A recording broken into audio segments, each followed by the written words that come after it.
ax square positive 30x negative 9 equals to 0. In the given equation, a is a constant. The equation has no real solutions if a is less than k. What is the greatest possible value of k? To answer this question, let's consider a quadratic equation standard form, that is ax square positive bx positive c equals to 0. Since the degree of a quadratic equation is 2, we'll have a maximum of 2 real solutions.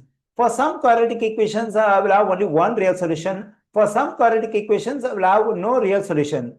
Say this quadratic equation has no real solution. Then the value of the discriminant b square negative 4ac will be less than 0.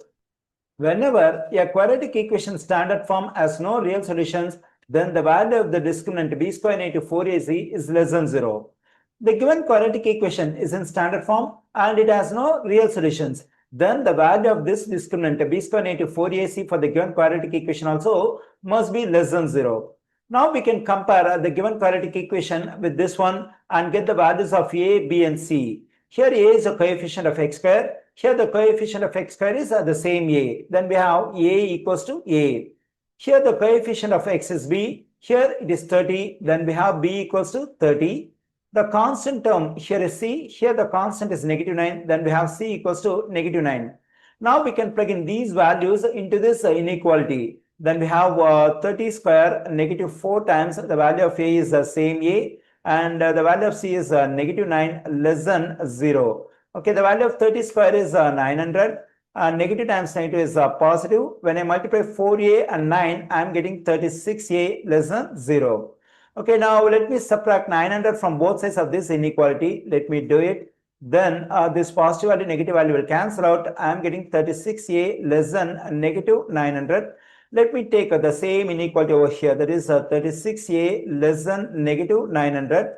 Now let's divide both sides of this inequality by 36. Then this 36 will cancel out. I am getting a on the left side. On the right side, when I evaluate the value of this one, I am getting negative 25. When a is less than negative 25, the given quadratic equation has no real solutions.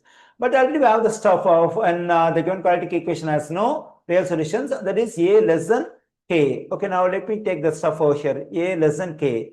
Let's compare these two inequalities. We have a on the left side, here a on the left side. On the right side, we have negative 25, here we have k. So at the place of k, we have negative 25. Here I got the value of k. But according to the question, we have to get the greatest possible value of k. Can I consider this negative 25 as the greatest possible value of k? I am not sure. What should I do? To conclude whether this negative 25 is the greatest possible value of k, let's consider a value greater than negative 25 for k. Say k equals to negative 24. We know that negative 24 is greater than negative 25. When I consider negative 24 as a value of k, this inequality will become a less than negative 24. According to this inequality, we can consider any value for a which is less than negative 24. Then we can consider this negative 25 as a value for a because negative 25 is less than negative 24. According to the result we got over here, the value of a cannot be negative 25. The value of a has to be less than negative 25. So when I consider a value greater than negative 25 for k, it contradicts the result what I got over here. So the value of k cannot be greater than negative 25. Therefore, the greatest possible value of k is negative 25.